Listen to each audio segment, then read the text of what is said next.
네, 안녕하세요. 잔멸거진의 김태진입니다. 요즘 취업 시장을 보면은 이 문과생들 참 취업하기가 어려운 것 같습니다. 대략 통계적인 수치로요, 이과생보다 5배 정도 더 어려움을 느끼고 있다고 하는데요. 사실 이런 뉴스들이 우리 취업을 앞둔 문과생들의 좀 힘을 빼게 하는 뉴스일 수도 있겠지만 이럴 때일수록 기본으로 돌아가야 된다는 생각을 해봅니다. 일단 입사를 희망하는 기업에 대해서 끝없는 관심을 가지셔야 되겠고요. 또 어떤 곳에 투자를 하는지를 보면서 경영진의 의도를 파악하시는 것이 여러분들에게 취업 성공의 또 지름길이 되지 않을까 싶습니다. 간절한 자를 이길 수가 없다라는 거 우리 문과생들 또 인문계 학생들 모두 명심하시길 바라겠습니다. 자, 오늘도 문과생, 이과생 모두에게 좋은 정보를 전해드리도록 하겠습니다. 잔멸거진 첫 번째 코너 핫 이슈 핫 키워드인데요. 함께해 주실 분들 소개해드릴게요. 먼저 한경캠퍼스 자벤조이 이진호 기자님, 안녕하세요. 안녕하세요. 본격적인 방학이 시작됐습니다. 취업 준비생들에겐 절호의 기회인데요. 첫 스타트 기분 좋게 할 수 있도록 좋은 정보 드리도록 하겠습니다. 네, 반갑습니다. 자, 그리고 역시 한경캠퍼스 자벤조이의 이도희 기자 자리해 주셨습니다. 안녕하세요. 안녕하세요. 안녕하세요. 캠퍼스 자벤주의 이도희 기자입니다. 날이 더운데 여러분들 모두 건강 조심하시길 바랍니다. 네, 좋습니다. 자, 오늘도 두 분과 함께 우리 취업 준비생들에게 도움이 되는 핫 이슈들 그리고 핫 키워드들 살펴보겠습니다. 어떤 것들이 있나요? 자, 61 프로젝트 Go to the Seoul 인턴 생존 비법 취업센터 탐방 아주 흥미로운 4개의 키워드가 있고요. 먼저 61 프로젝트 살펴보겠습니다. 60일이라고 하면 일단 어떤 걸 뜻하는 거죠? 뭐 예측이 되실 수도 있겠지만 방학, 아. 여름 방학을 또 학생들이 맞이했잖아요. 네네. 그래서 이제 여름 방학 맞이 또 자기 개발이나 취업 관련해서 좀 준비를 앞두고 있는 분들을 위해서 한번 준비를 해봤습니다. 좋습니다. 이 똑같이 주어진 방학이라는 60일의 시간을 어떻게 계획하는지가 취업에 또 도움이 되겠죠. 방학 계획표를 한번 짜볼까요? 우리 기자님께서 직접? 네, 제가 한번 짜드리겠습니다. 네네. 그 방학 60일을 2달로 한번 나눠볼 거예요. 7월과 8월. 네. 그래서 우선 7월부터 좀 살펴볼까 하는데 이제 7월은 좀 여러분들이 동기부여를 할 수 있는 시간이 되면 어떨까 해서 이제 동기부여 가장 대표적인 게 바로 여행이 아닐까 해요. 네. 그래서 이제 여행에 대한 얘기를 좀 한번 해보고 싶은데 기왕이면 또 이제 앞서 제가 자기 개발이나 취업에 도움이 되는 쪽으로 이제 한번 방향을 잡아보자라고 했으니 학습 여행을 한번 떠나보는 건 어떨까 합니다. 그래서 일단 처음 딱 방학을 맞이하면 처음 일주일 나홀로 한번 여행을 떠나보는 거예요. 네. 요즘 대학생들 사이에서 좀 나홀로 여행이 많이 트렌드인 것 같긴 하더라고요. 근데 또 이제 많은 학생들이 또 아직은 혼자 여행을 떠나는 거에 대해 부담을 좀 가지고 있는 경우가 그렇죠. 많이 있더라고요. 그래서 이제 좀 이번 기회에 한번 여행을 혼자 떠나보면 어떨까 하는데 혼자 떠나면 얻을 수 있는 게 굉장히 많거든요. 뭐 새로운 그 인연도 얻을 수 있고 또 혼자 길을 찾아 나가고 사람들에게 물어 이제 찾아가면서 자립심이나 뭐 독립심도 얻을 수 있기 때문에 한번 이번 기회에 혼자 여행을 떠나보는 건 어떨까 합니다. 그래요. 혼자 떠나는 여행, 뭐 배낭여행도 그렇고 사실은 대학 시절의 어떤 필수 경험이면서도 대학생들이 누릴 수 있는 특권이 아닐까 생각이 드는데 뭐 휴식과 경험은 물론이고 취업에도 도움이 되는 여행이라고 그러면 어떻게 짜볼 수 있을까요? 그 여행지도 굉장히 많잖아요. 네. 그런데 한번 역사 여행을 떠나는 건 어떨까 생각이 되는데요. 그러니까 왜냐하면 최근에 뭐 삼성이나 현대차 계속 이제 이야기가 나오고 있지만 그런 4대 그룹 또 외에도 많은 주요 기업들이 인문학을 최근에 많이 도입을 하고 있잖아요. 그쵸. 입사 시험에. 근데 그 인문학 중에서도 역사가 사실 굉장히 각광을 받고 있어요. 뭐 현대차 같은 경우는 역사적인 그런 소양을 에세이를 통해서 묻기도 하고 GS 리테일은 면접 때 그런 역사의식을 묻기 때문에 이런 거를 책에서 보는 것보다는 직접 몸소 체험을 하면 훨씬 대답을 할 때도 좀 양질의 답이 나오지 않을까 합니다. 그래서 뭐 고3 때 이후로 역사책을 손에서 놓은 분들이 많이 있을 텐데 그 효과적으로 역사 공부도 하고 또 자립심도 키우고 할 겸 이제 경주, 신라시대의 그런 역사가 함축되어 있는 경주나 또 서울 시내 곳곳에도 그 근현대사의 아픔이나 또 성장이 많이 녹아 있기 때문에 이런 곳을 좀 방문해서 역사를 몸으로 느껴보는 것은 어떨까 합니다. 네. 자, 그렇다면 이렇게 여행을 통해서 동기부여도 됐고 또 여행을 다녀오면서 많은 것들을 느꼈고 그 다음부터는 이제 어떤 걸 하면 또 좋을까요? 그 이제 일주일 동안 여행을 다녀왔다 하면 다음에는 운전면허를 한번 취득해보는 것도 좋을 것 같아요. 하긴 딱 그때. 네, 예. 그 남학생들은 좀 입학과 동시에 바로 운전면허를 취득하는 경우가 많은데 여학생들은 좀 이제 운전면허를 뭐 이렇게 소홀히 하는 경우가 많이 있더라고요. 근데 그 최근에 많은 인문대생들이 취업 준비를 할 때 가장 좀 선호하고 가장 많이 지원하는 지원을 하는 곳이 바로 영업이잖아요. 아무래도 네. 전공을 많이 보지 않기 때문에. 그런데 이 영업 쪽에는 운전면허가 굉장히 큰 메리트가 돼요. 그래서 뭐 단순히 그 운전면허를 스펙 한 줄로 치부하기보다는 남들보다 좀 경쟁력을 확보하기 위한 그런 본인의 역량이라고 생각하고 의외로 큰 도움이 되니까 운전면허를 한번 준비해 보는 건 어떨까 합니다. 뭐 그리고 이제 운전면허도 땄다고 하면 그 다음으로 생각해 볼 수 있는 게 바로 박람회예요. 그래서 박람회도 그냥 박람회가 아니고 본인의 전공이나 지원 직무에 맞는 곳을 좀 찾는 게 좋은데 제가 삼성전자 쪽 인사 담당자를 한번 만나뵀는데 이분이 말씀하시기를 최근에 뭐 CES나 그런 전자 관련 대규모 박람회가 많이 있잖아요. 네. 이런 데 가면 삼성전자 외에도 다른 경쟁사들의 신제품을 또 바로 눈에서 볼 수 있고 또 그런 관계자들과 직접 1대1로 커뮤니케이션을 하면서 그런 여러 가지 정보를 얻을 수 있기 때문에 이런 박람회를 좀 가면 도움이 된다고 합니다. 그리고 최근엔 또 상식을 물어보는 경우도 많이 있는데 상식을 쌓기에는 또 전시회를 이용해 보시는 것도 좋을 것 같습니다. 좋습니다. 좋은 박람회나 전시회 좀 일정이 있으면 소개를 해주실까요? 네, 이제 최근 큼직한 몇 개가 있는데요. 뭐 서초구 서울에 있는 그런 허영만전이나 뭐 방고 미디어 아트 같은 그런 그림 전시회도 있고요. 뭐 그 외에도 아트페어, 합의 페스티벌, 앱쇼 코리아 같이 여러 가지 그 분야에 있는 많은 전시회가 있기 때문에 참고하시면 좋을 것 같습니다. 네, 좋습니다. 좋은 박람회에 또 도움이 될 만한 전시회 소개를 해주셨습니다. 그러나 요즘에 또 이제 어떤 메르스 같은 분위기 때문에 혹시 일정이 변경된 게 있을지 모르니까 여러분들 또 확인을 하시고 방문을 하시는 것도 현명한 자세일 것 같고요. 자, 일단 7월을 보니까 아주 알차게 자기 개발을 우리가 했습니다. 이제 8월로 한번 또 넘어가 볼까요? 네, 이제 8월부터는 이제 7월에 동기부여를 했다면 8월은 본격적으로 세부 역량을 좀 쌓는 게 좋은데요. 가장 많이 또 관심을 갖는 게 바로 어학이잖아요. 네. 그래서 이 어학, 뭐 최근에는 영어나 그러니까 토익 스피킹이나 토익 많이 선호를 하고 있고 또 중국이 많이 발달이 되면서 중국어나 그 외 제2외국어를 보는 것도 많이 있어요. 그래서 이런 것을 뭐 학원이나 여러 가지 방법을 통해서 준비하시는 게 좋을 것 같은데요. 뭐 학원 같은 경우는 대부분 한 달 단위로 좀 그 강의가 구성이 되어 있는데 시간이 촉박하다 하면은 방학을 맞이해서 그 대학생들을 위한 뭐 방학 전용 특강 이런 게 있어요. 네. 그래서 그런 걸 또 집중 단기반을 노리는 것도 좋을 것 같습니다. 좋습니다. 이제 8월에 어떤 계획을 짜야 될지를 전반적으로 말씀해 주셨고, 근데 이제 영어 공부 많이들 또 생각을 하고 계실 텐데, 영어 공부를 좀 더 효과적으로, 실용적으로 할 수 있는 방법은 없을까요? 그 방학 때 또 학생들이 많이 하는 게 아르바이트잖아요. 네. 근데 이 아르바이트를 그 어학 공부와 같이 접목을 시킬 수 있는 방법이 있는데 그게 바로 게스트하우스 아르바이트예요. 그 최근에 뭐 이태원이나 홍대 인근 같은 경우는 외국인 관광객들이 굉장히 많아서 이 게스트하우스가 발달이 많이 돼 있는데요. 이제 방학 때 또 특히 그 젊은 여행객들이 많이 오는데 그래서 이쪽도 이제 대학생들을 많이 아르바이트로 선호하는 경우가 많이 있어요. 그래서 이제는 이런 곳에 아르바이트로 들어가면 카운터나 객실 관리 같이 많은 또 직무를 경험할 수 있고 운이 좋으면 이런 외국인들과 오랫동안 메일을 주고받으면서 교류를 쌓을 수도 있거든요. 그리고 또 하나 제가 공부방을 추천해드리고 싶은 게 이게 이대 옆에 있는 그 라이커 랩이라는 공간이 있어요. 들어봤는데. 들어보셨어요? 예. 이게 그 단순한 카페가 아니고요. 뭐 공부를 할 수 있는 말 그대로 공부할 수 있는 카페인데요. 그러니까 물론 카페들이 공부할 수 있게 잘 되어 있잖아요. 많은 곳이. 근데 여기는 이제 뭐 독서실처럼 이렇게 그 부스나 뭐 그런 게 칸막이가 설치되어 있는 곳도 있고 또 소파나 그 쿠션이 있는 좌식 룸도 있고 또 여러 뭐 스터디를 할 수 있는 스터디 룸도 있고 이렇게 컨셉별로 좀 공부하는 공간이 마련이 돼 있어요. 그래서 음료만 주문하면 이런 공간을 이렇게 그 컨셉에 맞춰서 선택을 할 수 있기 때문에 이런 것을 한번 또 이용해 보시면 어떨까 합니다. 그래요. 또 시원한 음료 마시면서 또 쾌적한 환경에서 공부를 하면은 방학을 또 알차게 보낼 수 있을 것 같습니다. 자, 60일 프로젝트 살펴봤고요. 그 다음 키워드로 또 넘어가 보겠습니다. 이번에 만나볼 키워드는요. 취업센터 탐방입니다. 사실 우리 기자님들이 취업센터 굉장히 많이 취재를 다니시는데 이번에 어디 다녀오셨는지 또 소개를 해 주실까요?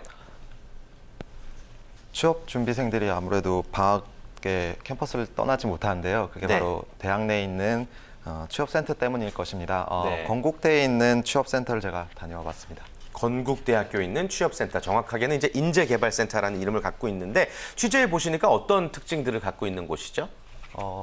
건국대 같은 경우는 좀 대표적 프로그램으로 엘리트 프로그램을 좀 뽑고 있는데요. 네. 다른 대학에서 벤치마킹을 할 정도로 인기라고 합니다. 2000년부터 시작을 해서 현재 기수로만 26번째 기수고요. 총 8주간 프로그램이 진행된다고 합니다. 네. 우선 2주간에는 현직 인사 담당자 그리고 취업 컨설턴트들의 특강이 진행이 되고요. 나머지 6주간은 직무별 그다음에 원하는 기업별로 스터디 그룹이 짜여져서요. 거기에 네. 맞게끔 취업 프로그램들이 실제 운영되고 있다고 합니다. 그 높은 취업률이 이 프로그램의 인기를 실감하게 해주는데요. 일반 건국대 졸업생보다 약 한 15% 정도가 더 높게 취업률에 성공을 하고 있다고 합니다. 그렇군요. 요즘엔 근데 이제 현장 경험도 중요하잖아요. 어떤 체험을 하는 실습은 없나요? 건국대 인재개발센터 내에서 직접 실습을 하기보다는 학생들이 기업에서 많이 실습을 할 수 있도록 장려를 하고 있는데요. 네. 대표적으로 학점을 인정해주는 인증제도를 실시하고 있습니다. 기업에서 실습을 했을 경우 최소 3학점에서 그리고 많게는 15학점까지 학점으로 인정을 해주고 있고요. 교수님들한테도 이 자신의 학과 전공 학생들이 기업에서 실습을 조금 더 할 수 있도록 장려하고 있는데요. 건국대 내에서는 인재개발센터에서 1년에 한 번씩 교수님들을 모아서 우수학과 취업률을 소개하고 그 현장에서 또 그리고 시상까지 하고 있다고 합니다. 이곳에서 이제 교수님들이 취업에 대한 학생들의 취업에 대한 고민도 함께 나누고요. 그 다음에 더 학생들을 조금 기업에 추천을 많이 할 수 있도록 제도로 운영하고 있다고 합니다. 네, 얼마든지 이제 취업센터만 잘 이용을 한다면은 여러분들 많은 도움 받으실 수 있을 텐데 이게 재학생들만 해당이 되나요? 한번 그 학교를 졸업하면 그 학교 학생이라고 취업을 하지 않은 학생들에게도 새로운 제도가 운영되고 있는데요. 예. 대표적으로 비전 얼라이먼트 프로그램입니다. 이 프로그램 같은 경우는 조금 더 구체적으로 일자리를 제시하고 있고요. 우수한 중견기업이나 중소기업들을 소개하고 있습니다. 아무래도 구직자의 성향에 좀 맞게끔 기업들을 소개하고 있고요. 또 이 지역 내에 있는 한양대와 세종대 대학들과 함께 중견 중소기업 채용 시스템도 지금 현재는 구축 중이라고 합니다. 좋습니다. 자, 그렇다면요. 저희가 실제 현장에서 우리 학생들을 지도하고 계신 건국대 인재개발센터 관계자분과 직접 전화 연결을 통해서 조금 더 자세한 이야기를 들어보도록 하겠습니다. 여러분께 아주 많은 도움이 될 수 있을 것 같고요. 연결되어 있습니다. 여보세요? 네, 안녕하세요. 네, 안녕하세요. 반갑습니다. 반갑습니다. 네. 네, 우리 시청자 여러분께 먼저 본인 소개와 함께 인사를 해주실까요? 네, 안녕하세요. 저는 건국대학교 인재개발센터 김영봉 센터장입니다. 네, 네. 센터장님 반갑습니다. 이제 곧 여름방학이잖아요. 우리 건국대학교 쪽의 학생들 분위기는 어떤가요? 방학은 시작됐고요. 월요일부터요. 일단 뭐 한 학기를 맞이고 조금 이제 여유로운 분위기입니다만요. 예년처럼 들뜨는 분위기는 아닙니다. 예. 그 학교에서는 이제 계절 학기가 시작되었고요.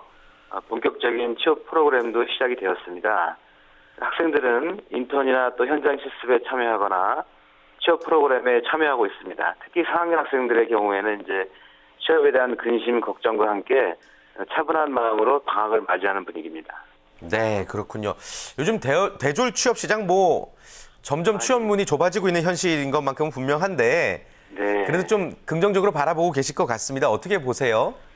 예, 전반적으로 이제 경제 상황이 좀 어렵고요. 네. 이 대기업의 대졸 채용 규모가 매년 줄어들고 있습니다. 예, 그래서 대학생들한테는 상당히 좀 어려운 시기라고 좀 생각이 들고요. 그 또한 이제 학생들의 그 구직 눈높이하고 그다음에 중견 중소기업들의 근로 조건이 좀 심각하게 서로 맞지가 않아요. 믹스매칭 현상이 일어나가지고 네. 대기업을 목표로 하는 학생들에게는 이제 취업을 재수하거나 삼수를 이제 부추기는 현상이 일어나고 있습니다. 수많은 대졸 청년들이 이제 취업을 더 힘들게 하고 있다고 생각이 듭니다. 그래서 이러한 가운데 이제 기업들은 이제 직무 역량을 기반으로 이제 채용을 진행하고 있거든요. 예. 그런데 학생들이 또 막상 그 직무 역량에만 이제 힘쓰기보다는 그 영어 성적이나 스펙 있잖아요. 자격증 네. 같은 이 부담도 또 떨치지 못하고 있는 게 뭐 현실입니다. 네. 그래요. 또 많은 고민과 함께 또 많은 노력을 지금 기울여 주고 계신데 직접 취재를 하셨던 이준호 기자님도 지금 자리해 주셨거든요. 궁금하신 네, 사항 네. 질문을 한번 또 해주실까요? 예. 센터장님 안녕하세요. 이진호 기자입니다. 안녕하세요. 네. 방학이라 더 많이 바쁘시죠? 예, 바쁩니다. 저희들은. 예. 올해부터 좀 인재개발센터에서는 저학년 프로그램을 좀 강화했다고 들었는데요. 네, 네. 어떻게 이 프로그램을 진행하게 됐나요? 예.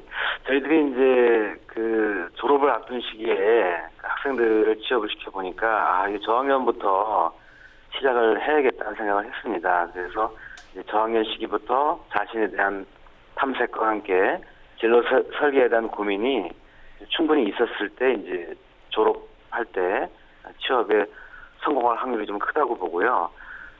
저희 건국대학교에서는 이제 올해부터 그 1, 2학년을 대상으로 취업 교과목을 중심으로 이제 강화를 시켰는데요.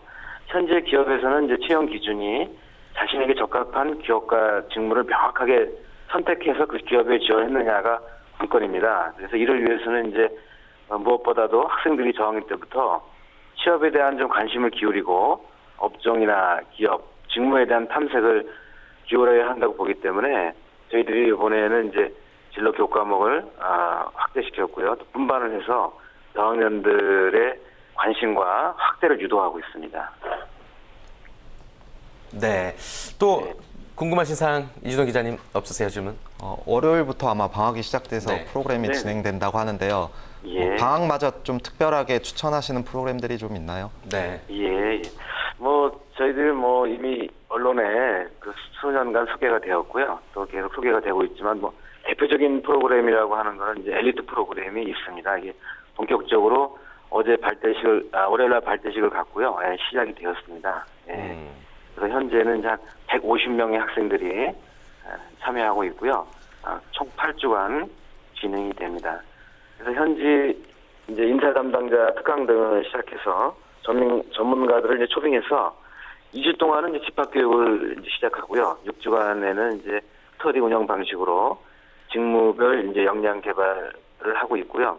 뭐 간단히 말씀드려서 입사 서류 작성부터 시작해서 실전 모의 면접까지 채용 과정 전반에 걸쳐서 효율적으로 그 준비하는데 강점이 있다고 보겠습니다. 네. 네, 좋습니다. 방학을 맞아서 또 추진하고 있는 프로그램까지 설명을 해주셨고요. 정말 구슬땀을 흘리고 계실 것 같습니다. 또 그만큼 못지않게 우리 취업 준비생들도 열심히 땀을 흘리고 있거든요. 건국대 학생들뿐만 아니라 전국의 모든 학생들에게 응원의 한 말씀 마지막으로 전해주시죠. 예, 알겠습니다.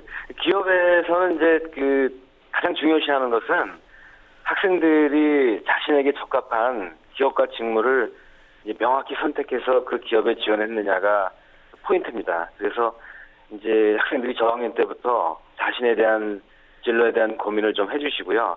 또 인턴십이나 현장 실습, 직무 체험 등을 통해서 자신의 적성과 소질을 좀 개발해 주시고, 또 이제 고학년들 같은 경우에는 이제 다 왔잖아요. 근데 너무 좀 두려워하지 마시고 과감히 지원하시고, 그다음에 본인의 모습을 기업의 틀에 억지로 맞추지 마시고요. 그 무엇보다도 본인의 적성에 맞는 그 직업을 찾기를 바라겠습니다. 네, 자신을 믿고 자신감을 가지시고 꿈을 가지고 도전하시기 바랍니다. 무더운 여름 건강 관리도 잘 하시고요. 네, 좋은 결과 있기를 바라겠습니다. 네, 좋습니다. 건국대 인재개발센터 김영봉 센터장님과 전화 연결 나눠봤습니다. 전화 연결 고맙습니다. 네, 들어가세요. 감사합니다. 네, 감사합니다. 자, 계속해서 다음 키워드 살펴보겠습니다. 자, 2개가 남았죠? 고투더 서울 바로 살펴보도록 하겠습니다. 자, 고투더 서울 어떤 내용이죠? 서울로 가자. 맞습니다. 역시 방학 특집이라고 할 수 있겠는데요. 이제 그 취업을 앞두고 이제 또 많은 지방대에 있는 학생들이 취업을 위해서 서울로 상경하는 얘기가 굉장히 많다고 해요. 그래서 이 관련 이야기를 한번 취재를 해봤습니다. 그리고 실제로 지방에서 서울로 오는 구직자들이 많나요? 이게 더 어려울 텐데 서울로 오면. 네, 이 비율이 갈수록 증가하는 추세라고 해요. 그 작년에 그 한국직업능력개발원 직능원이 발표한 자료에 따르면 이제 4년제 대학 그 졸업자 중에서 지방대학 출신 취업자 중에서 이제 수도권 소재 기업에 취업한 비율이 38.7% 정도가 됐다고 하는데 네. 이게 2005년에 비해서 2배가 넘게 증가한 수치라고 합니다. 그래서 그만큼 최근에 많은 구직자들이 서울로 상경을 하고 있는 것 같습니다. 그래요. 서울도 취업 시장이 녹록지가 않은데 서울로 오는 이유가 있을까요?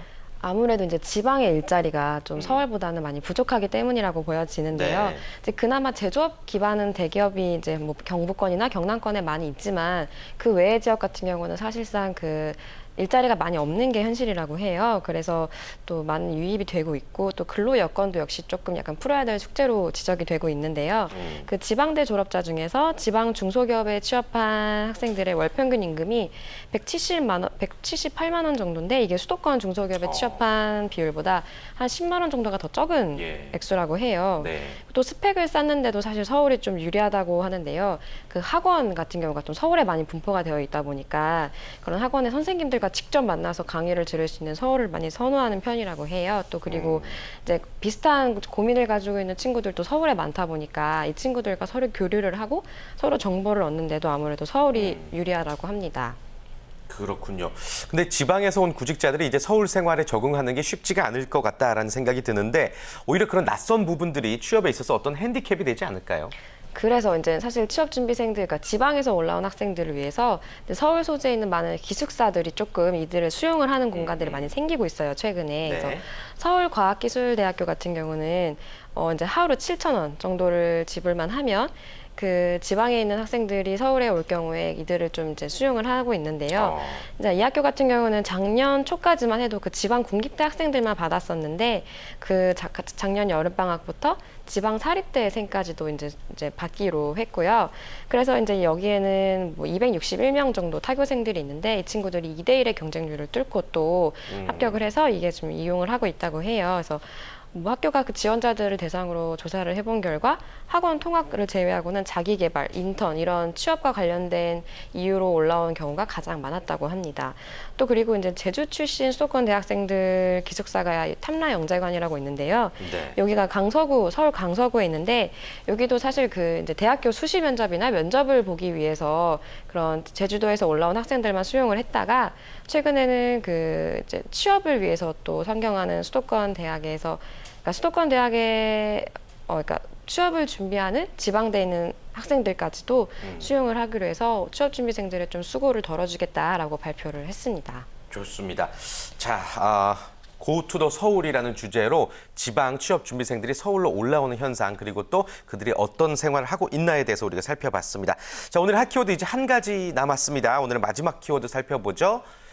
자, 인턴 생존 비법 남아 있습니다.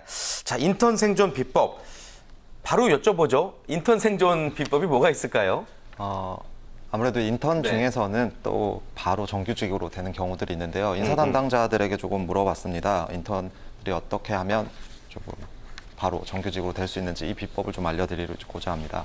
실제 이제 높은 경쟁을 뚫고 입사한 인턴 사원들이 이야기한 내용이 있죠. 네. 좋습니다. 한번 살펴볼까요? 어떤 이야기들을 전해주던가요?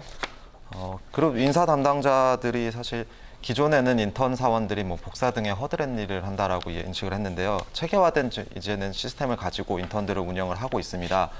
대표적으로 그룹 차원에서 인턴들을 모집을 하고 있고요. 네. 선배들에게 후배들, 인턴 사원들을 조금 가르칠 수 있는 1대1 멘토링 제도를 운영하거나 때로는 인턴들에게 미션별 과제를 줘서 그 부서 안에서 그 인턴 기간 동안 미션을 좀 해결할 수 있도록 하는 미션을 주고 있고요. 미래에셋생명 같은 경우는 바로 정규직 전환을 염두에 두고 있어서 현업에서 실제 필요한 부분들을 가르쳐주고 바로 정규직 사원 때 활용할 수 있도록 프로그램들을 운영하고 있습니다. 또 다른 기업 중에 하나는 이제 젊은 층의 좀 생각이나 아이디어들을 기업에 반영할 수 있도록 그런 책임과 권한도 부여하고 있습니다. 좋습니다. 자, 정사원만큼은 아니겠지만 인턴 사원도 어느 정도 역할을 수행을 하고 있기 때문에 그들에 대한 대우도 또 취업 준비생들이 무척 궁금해하는데 실제로 이야기해 주신 내용들 어떤 내용들이 있을까요? 정규직만큼의 대우는 아니지만 그래도 인턴들에게 평균적으로 봤을 때는 4주를 기준으로 봤을 때 약 한 120만 원 정도의 보수가 지급되고 있고요. 뭐 중식이나 야근 등을 했을 때 식대뿐만이 아니라 4대 보험 등에 가입이 되어 있습니다. 또 일부 네. 기업에서는 기숙사 등을 제공해서 지역에서 올라온 학생들이 인턴하는 동안 불편함이 없도록 지낼 수 있도록 제공을 하고 있습니다. 좋습니다. 인턴 사원의 목표는 사실은 정사원이 되는 거잖아요. 예, 그만큼 또 인턴 시절의 인상이 기업 입장에서 참 중요할 것 같은데 기업에서 원하는 인턴은 결국엔 어떤 인재라고 말을 하던가요? 인사 담당자들이 모범적인 답을 내놓긴 했는데요. 첫 번째로 적극적인 자세, 그리고 두 번째로 조직 적응력, 이 두 가지를 뽑았습니다. 아무래도 인턴들에게 어떤 실무적인 혹은 전문 지식을 바라는 건 아니고요. 조직 내에서 어떻게 이 인턴들이 조금 적응을 잘하느냐, 그리고 또 한 가지는 배우려고 하는 자세를 보인다. 이렇게 눈치 있게 빠르게 행동하는 친구들을 선호한다고 하는데요. 너무 튀려고 하는 행동보다는 조직에서 어떻게 보면 팀워크나 적응력을 좀 가지시고 하는 게 답이라고 이야기했습니다. 좋습니다. 결국엔 또 자신감과 또 성실함이 관건이구나라는 생각이 듭니다. 회사에 새로운 인물 들어오면 막 사실은 걸음걸이부터 말투부터 좀 평가를 하게 되잖아요. 자연스럽게. 어떤 부분들을 많이 본다고 하던가요, 선배들이? 인턴들이 궁금해하는 것들 중에 하나가 복장을 되게 많이 궁금해하는데요. 복장이요? 그냥 답을 드리면 비즈니스 캐주얼 형식의 옷을 갖춰 입는 걸 좋고요. 셔츠에 정장 바지 등을 갖춰 입는 것들이 좋다고 합니다. 그리고 기업 문화에 따라서 복장 등은 조금 차별적인 게 있는데요. 미래에셋생명 같은 경우 다들 정장을 입고 있어서 거기에 맞춰서 인턴들도 튀지 않게 입는 것을 선호하고 있고요. 반면에 하나은행 같은 경우는 여름 시즌에는 또 하계 복장인 반소매 노타이 차림을 하고 있다고 하거든요. 그래서 인턴들도 그 기업에 맞는 복장, 외모 등을 갖추는 게 가장 좋다라고 생각합니다. 좋습니다. 다양한 인턴 생존 비법들 전해주셨습니다. 혹시 이번 주 이 4가지 핫이슈, 핫키워드를 통해서 좀 취재하신 내용 중에 미처 전하지 못한 이야기 있으면 또 끝으로 한 말씀 덧붙여 주실까요? 건국대 인재개발센터가 이번 주에부터 이제 프로그램 진행했는데요. 그 현장을 가보니까 학생들이 방학인데도 되게 많이 모여 있더라고요. 그래서 이번 뜨거운 여름을 좀 되게 알차게 보내고 싶다. 뭐 그런 포부를 밝혔는데 그 포부가 꼭 실현되기를 기대하고 있습니다. 네, 좋습니다. 이진호 기자님 수고 많으셨습니다. 핫이슈, 핫키워드 두 분의 기자님과 함께 다양한 소식 알아봤습니다. 함께해 주신 두 분 여기서 인사 나눌게요. 고맙습니다. 고맙습니다.